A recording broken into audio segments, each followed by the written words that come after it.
Fast forward, you know, our channel so has a GH Politics Avenue. Podcast also training because making headlines. And a general need to be exomo or Hanidim Yahan Braxium and you can so bit subscribe to the channel. Hit notification bell so share now for front so inside into in Kabini one Unia young Queen Simu. Ye Queen Simu Solomon also a year communication director Emma a year Unity Party. Not me no say what you mean about Bonadrin actually a year. Torkonoo lawyers me fancy legal team unia enya asem koto akra na nsem o kan de msrawa ka kumu hui ejenu kwakwa no muntino yemonwa na so ye ne ehwe ne yeko ani de ba aha AGH Politics Avenue nyame shrap so wajemre ewo ha yemmo nwura Solomon Owusu insimenu. Yes, because at the point I thought that I have to pack my bag and go. 3 lawyers, different opinion, and even their opinions are not the law because you have to go before a judge for the judge to pronounce whether or not they are speaking the right law. So that is the beauty of it. Alfred, we are back to where we were. We preferred advice. The removed Chief Justice did not listen. They told her to go and negotiate her exit. On countless occasions, she did not listen because, as it were, some political fanatics from within the MPP thought they could use the law to bamboozle everyone and then get away with the misconduct, the misbehavior that happened under her watch. Now she's fighting for bread and butter. Her entitlement. That is what she's doing. We have been told by 2 prominent people intervened. She refused, which means that people saw the need to protect her from losing her entitlement. Now she's gone back to the court. It's very good. She did not pick arms. She wants to follow through due process once again. Who am I to say it's not bad, it's not good? She has to go fight it out, and whether or not she will succeed is another matter. Mind you, she's also in ECOWAS court demanding $10 million. I don't know whether that has been... No, it has not. It's not going. So it's about money. An active application. It was about money. That's damages. That's what damages. You see all of this? It's all about money. It's about money. It's about her entitlement. Didn't you read her release? Yeah, it's one of the... Are we not talking about money? It's money. I told you people that it's all about not losing her entitlement. Sikaye moja. So I told you, madam, negotiate. She wouldn't listen. She would listen to the lies of Mr. Tasefa and Dummy Dems. Now we are looking for them. You see, they have run away. How do you mean they've run away? They don't even want to be associated with Torkonoo. How do you know that? Why would they? Where are they not lawyers? They're in the picture. They are not in the picture. They have vamoose to tell. How do you know? Leaving some of us to be now defending Torkonoo. No, Dami, we're against Dami because of the things he said in the Japa tape. Absolutely. So Dami had to be sent away because it just is an insult to Dami. Politicize the woman. Okay, so the point is that we will still insist that she was wrong. But my take on this subject matter this morning is that a member of the committee, Mr. Domlevo, has made an expose as to what happened at the committee level. That indeed the removed Chief Justice submitted fake documents. That is why my pleasure lies. which his lead counsel has contested. That's a claim. This is serious. But were you there? The lead counsel did not deny it. That's a claim. No, When I listened to lawyer Are you going to contest? he has contested it. No, he said he didn't. What he said, what I heard him say on a different network was that he is just a lawyer, he's a conveyor belt, and that if there was any fake document that was given to him, it was given to him by the client, meaning Torkonoo gave him fake document. That's what I heard. That's a hasty conclusion. Let me Which one is the hasty conclusion? That's a hasty conclusion. The line you are drawing is which one is that? He said the document was given to him by the client. Who is the client? No, is that if what you are saying is anything to go by, then but it didn't put it categorical as you are trying to. When he said that the thing was fake, he's running away that he does not produce documents, and that if the document was indeed fake, it came from the client. And I'm going by what Domlevo said, and he said that's a different thing. How do you draw any conclusion from it? So you can agree to go with what? So let's solo. So that is where I want to compel allow the non-lawyer to speak. Domlevo to come out with the facts. And I also agree that the whole committee work must be made public so that we can even go into these things that we are debating as to whether or not indeed the woman submitted fake documents. Then it moves it into the realm of criminality. So that we investigate the removed Chief Justice on criminal matters. So the matter is still evolving. I like the way she's busily going to court, and some of us are also going to pursue the outstanding matters. You see, our justice system needs redemption. Massive one. Because people are gradually losing interest in it. That's why you see a lot of people going to the shrines and other things. They feel that is a safe place. If I go to court and I'll be sure, why must I be there? So this morning, the lawyers have had their rights, so I will leave them, let them go to court and do their legal what do you call it, gymnastics or jargons, and at the end of the day, the country will move on. Well, thank you very much, Solomon, also for this. And this is what Lawyer Equal to said in response to what Domelevo said. Says, I have listened to him. I was surprised at what he is doing. I didn't know him to be that political, but I see him as only wearing political glasses. And he went further to say, this was the context. There was an audit report which raised certain issues. Those findings were sent to the Judicial Secretary, who is the spending officer, and the Judicial Secretary explained using the travel policy why certain expenditures were made. That management report is available for everybody to read. This is where I brought in Domelevo. As an experienced and former auditor general, I was surprised he sat there quietly when I made reference to management letters and queries, issues he knows very well. But Alfred, this does not address the issue of fake document. All right. He was talking about document. He goes on and on and on. Yes, but he never dealt with the issue of fake document being submitted to the committee. Prof. All right. So, Alfred, let me tell my people are sending me messages that I'm very calm today. Yeah? Which is commendable. Everybody knows. This suggesting you've never been calm. Everybody knows that I'm a calm person. They don't know that side of him. He is indeed the kinds of things that gets me agitated are withering, our bad governance. If things are not going on well, then I get so agitated. But I think under the reset agenda, things are quite, relatively better. So then, but let me say this. I am part of the school of thought that wants to appeal to the President, Mahama, to consider paying the removed Chief Justice, her entitlements. She may have misconducted. Grounded on what? Well, I said we are just appealing. No.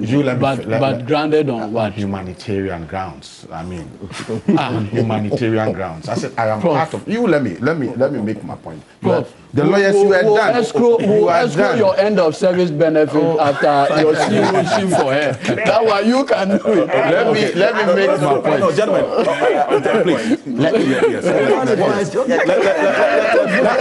please. I've lost sympathy for Justice Torkonoo on this thing. We kept saying resign. I've lost sympathy on their payment. I am saying that she may have misconducted herself as per the work of the Poor Man Commission, but purely on humanitarian grounds. I was part of the school of thought that believes that, look,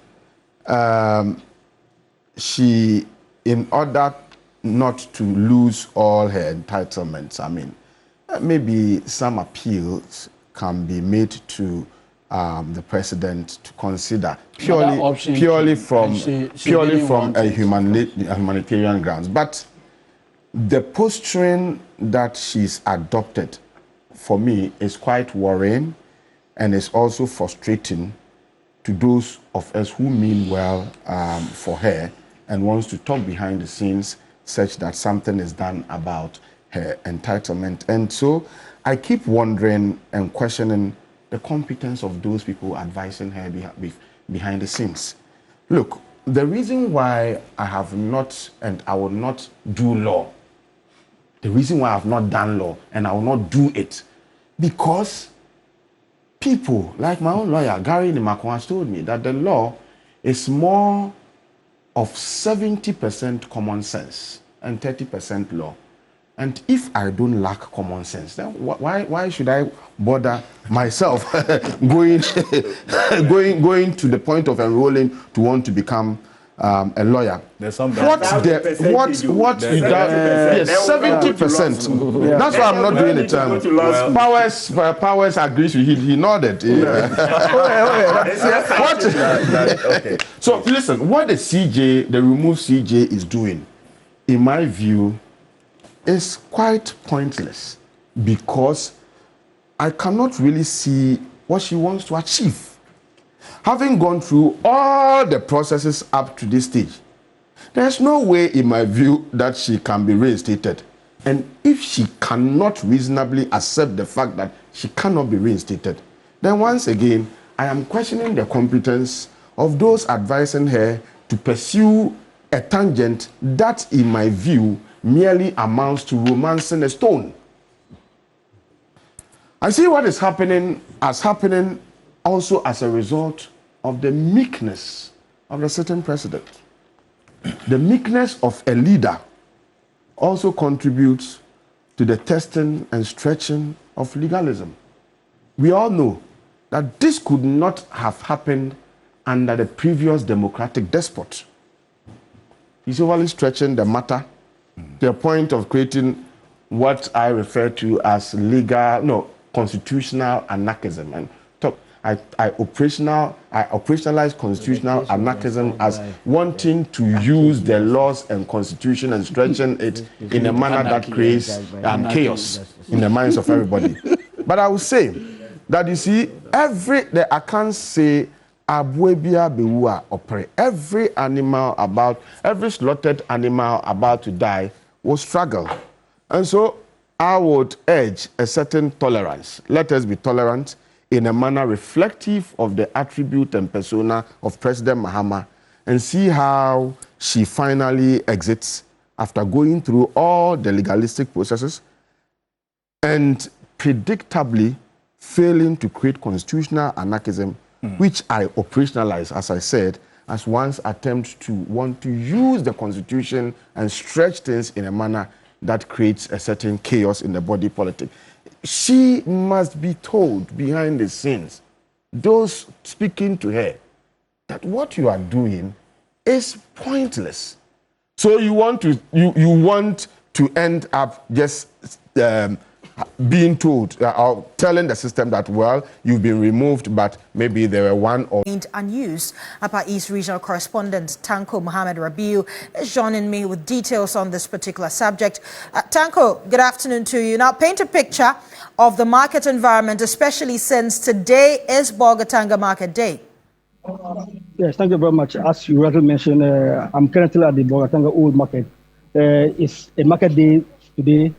And then, as you can see at the background, it's very, very empty due to the locked stores and sheds which have been abandoned for a long time. Most of these people who own these shops and sheds are currently doing their business at the new market as they are paying for the stores and sheds.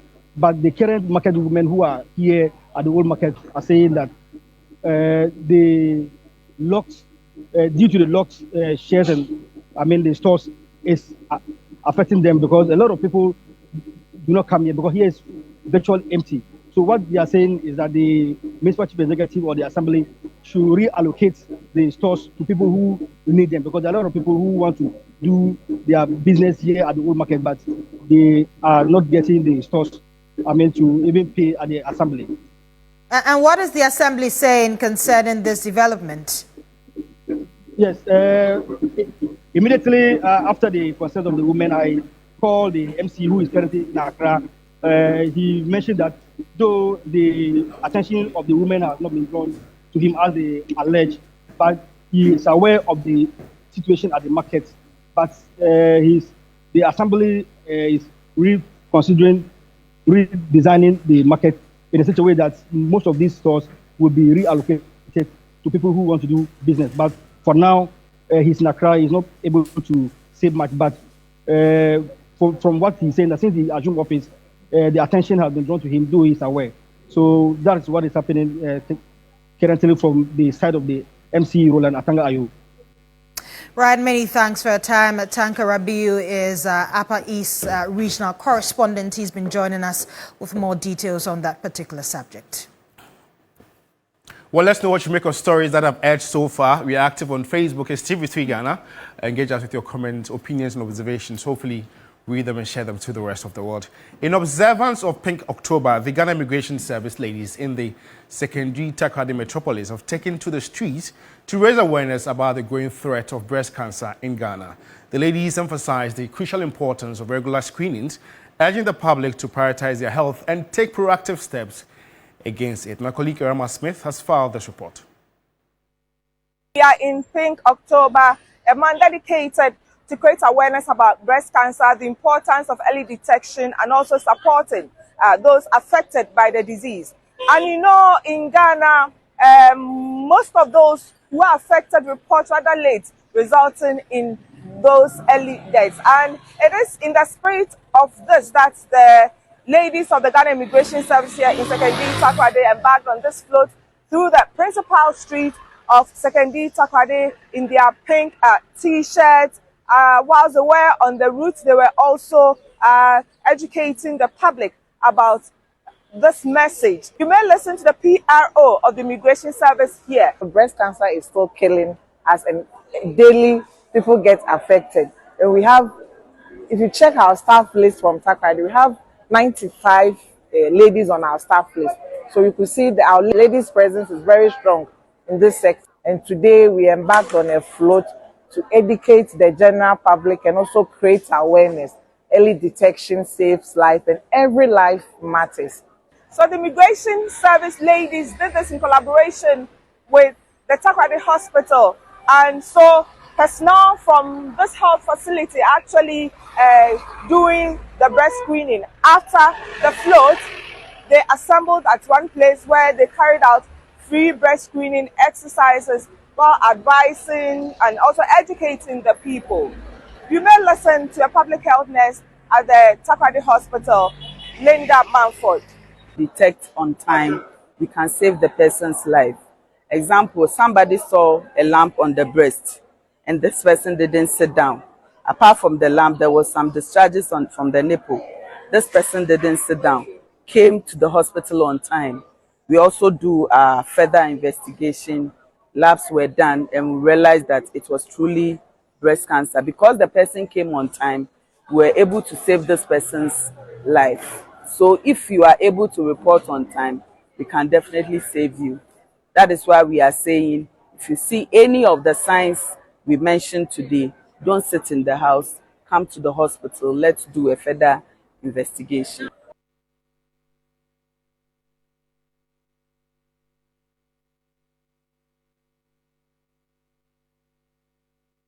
And now the Ear, Nose and Throat ENT Nurses Group Ghana has appealed to the government through the Ministry of Health to prioritize support for their specialty. The national chairperson of the group, Esther Osei-Berkron, spoke to TV3 News at the 11th Annual Conference and Scientific Session at the ENT Group at Addo in the Ashanti region. First priority of our challenge is our data dissemination. In the Ghana Health Service, we have something we call DIMS, whereby all data, that is the way that we are doing at the facility level, at the district level, at the regional level, are checked forward to the national level for those informations to be seen that you are working.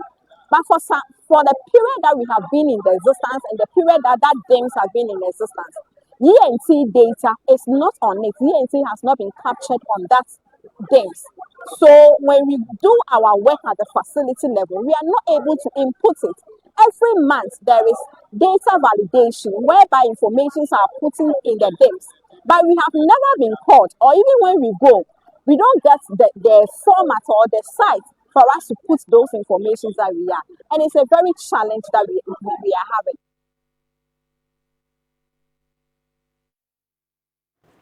And now Ghana is taking bold steps to strengthen its healthcare system by equipping medical practitioners across the country with cutting-edge skills.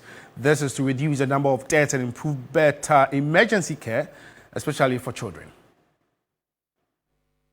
Healthcare remains a vital part of everyday life, and Ghanaians continue to hope for better and more responsive medical services. In hospitals across the country, expectations are high. Patients walk in seeking exceptional care and healing, though that is not always guaranteed. To address this, the University of Ghana Medical Center is leading a simulation training program aimed at enhancing the hands-on skills of medical professionals to better manage critical situations. Sometimes in an emergency, you don't have the luxury of time to think. So if you go through this, then things become quite spontaneous. We need to make sure that our healthcare workers are adaptable and can handle anything, any mistakes, any problems that come at them. So it's a very practical way of coming together to understand and better solve approaches and practical emergency situations that we face in theatres whilst we deal with children. We see this as a very effective way of teaching health professionals to be much more competent and much more efficient in delivery of care. Children's health is also a key focus of the initiative, as Ghana works towards a future where every child receives safe and effective care. With over 1,000 anesthesiologists nationwide, improving emergency response is a top priority. Very soon, in any hospital where a child comes in, you know that the outcomes will be good. Of course, we are not God. As much as depends on us, they will get the best care possible. So the impact will be huge. Speaking at a training session for pediatric and anesthesiology practitioners, CEO of UGMC, Dr. Abdul Samed Tanko, believes building a better healthcare system will be beneficial for all citizens. The aim precisely to make sure that patients get the best out of it. This is supposed to enable them to acquire the skills. When this is acquired, they'll be able to translate it. It will be translated during their surgeries so that children can have better treatment. As Ghana continues to invest in medical training, the goal is clear: to deliver better outcomes and ensure every patient receives the care they deserve.